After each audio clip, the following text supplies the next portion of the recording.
This happened when I was 15 years old. My best friend Anthony wanted me to come over for the night, since his parents would be gone all weekend. I rode my bike over and put it in his backyard before letting myself in through his back door. We played basically every video game he had, from FIFA all the way to Call of Duty, with popcorn and other junk food spilled out all over the floor. As the night progressed, we moved from video games to watching half a movie and getting bored, to doing prank calls at close to 10 o'clock. Anthony made a few calls to different pizza places. When it was my turn, I just dialed a few random numbers in hopes to get someone at their house. On, say, my fourth attempt, I finally reached somebody. A guy with a deep and rough voice picked up, answering with a yeah instead of a hello. Anthony's laughing in the background made me stumble with my words mid-sentence, ultimately cracking up into laughter. I had never done a prank call, so I sucked at it.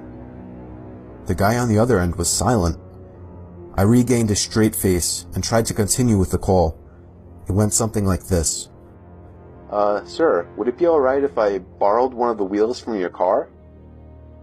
What's your name, kid? My name is Bob. Really? You sure it's not Anthony? It hit me like a brick. I looked up at Anthony, whose face was noticeably full of fear. I hung up the phone, not wanting to be on the line with whoever that was for another second. Anthony, who the hell was that? I asked him. I don't know, he told me. Does your caller ID info display your name or something?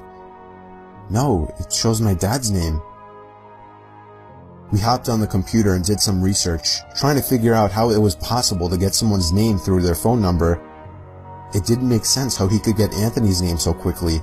He was way too young at the time to be on any of those personal information sharing websites. We ended up asking a question on Yahoo Answers, since no one had a similar experience. The question turned up no answers. I suggested he call his dad, but he said he wasn't supposed to have anybody over for the weekend, so he didn't want to call.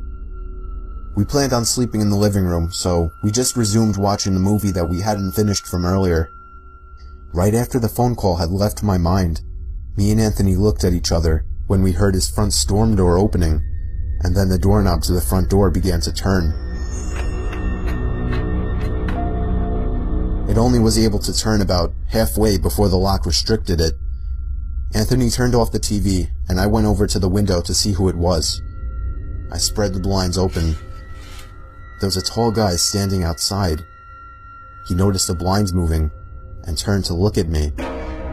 I practically threw the blinds back into place. Me and Anthony hid in the kitchen, listening for any more noises. We heard the sound of the gate to the backyard opening, as it was right outside the kitchen window. God damn it, I said. I forgot to shut the back door. Anthony urged me to run and shut it. I made it to the hallway leading to his back door, and froze. There was a silhouette standing outside the back door. I don't think he noticed me, but he was surely looking into the house. He opened the door and stepped inside. I tiptoed to the kitchen and motioned for Anthony to follow me upstairs. We made it to his room as quietly as possible, pulling the door shut to avoid making any noise. We crawled under his bed. He had cloth covering the bottom of his bed, so you couldn't see anything under it unless you actually moved the cloth. The doors downstairs all opened, each one getting closer to the stairs. Thumps finally began up the stairs, and he was right outside the door now. The door to the room opened. I could hear Anthony's breathing. It was too loud. Footsteps moved over to the closet, and then the closet opened. I could hear the coat hangers being slid around as the fabric of the jackets and coats rubbed against each other. Footsteps moved over to the bed and stopped. I felt like my heart was about to explode out of my chest. Anthony's breathing was too loud. I had to cover his mouth with my hand. Nothing but silence in the room now. We laid still for so long, I almost thought he wasn't even in the room anymore. I moved my hand away from Anthony's mouth and whispered in his ear, "You think we can make a run for it?" He was about to answer when the most disturbing, memory-haunting scream I'd ever heard filled my ears as Anthony was seemingly dragged out from under the bed. I crawled out and saw him struggling with the man. I desperately looked around for anything to use as a weapon. I settled with the screwdriver sitting on his nightstand. I hurried over to the man and drove the screwdriver into his back. He let go of Anthony as he let out a scream of agony, giving us time to get the hell out of the house. Running onto the road would give away our position too easily. It would take too long to make it to his neighbor's house. We dove for the tree line in the woods and took cover behind a bush, watching the house.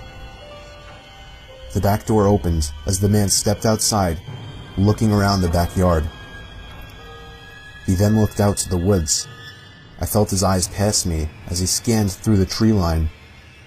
It seemed that it was too dark for him to see us. Then, he turned his head back in our direction. I ducked behind the bush. "Joe, he's coming." "What?" "Dude, get up, we gotta run." He was right. The man was approaching us fast. How could he have seen us? We ran through the woods with the leaves crunching under us, giving away our position.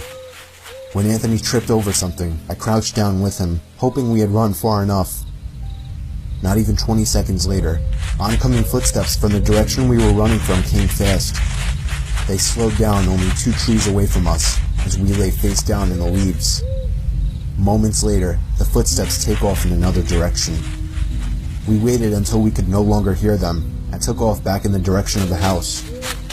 While running, over the sound of leaves crushing and my heavy breathing, I could swear I heard leaves crushing from behind us. We made it back to his backyard, into his house, and this time remembering to shut the back door. We were now able to call the police. Anthony stayed on the line with them, while I patrolled the back windows, making sure nobody was out there. It was so dark though, I couldn't see anything. So I did something that seems stupid today. I turned on his backyard lights, and immediately in the distance, over by the woods, I saw him, standing in front of a big tree. He turned off back into the woods and disappeared out of sight. That was the last time me or Anthony ever saw him. I would be lying if I told you we heard the occasional knocks at our windows or something cliche. No, that was it. 5 years have passed and nothing has happened. Do I wonder if it was somehow linked to the prank call? Maybe. Does it make sense? Not really. But yeah, this was the story of how me and my still best friend Anthony almost died during a break-in.